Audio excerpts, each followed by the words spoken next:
গৌরমণ্ডলী সম্প্রদায় এই বাচ্চারা অত্যন্ত পরিশ্রম করে খুব সুন্দর নৃত্য করেছে।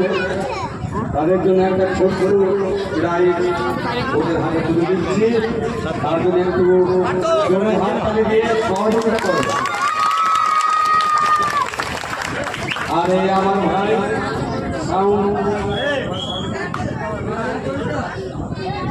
এই সুমিত সাউন্ড খুব সহযোগিতা করেছে। অত্যন্ত খুব ভালো ছেলে, সাউন্ডে খুবই সহযোগিতা করেছে। ওনার জন্য একটা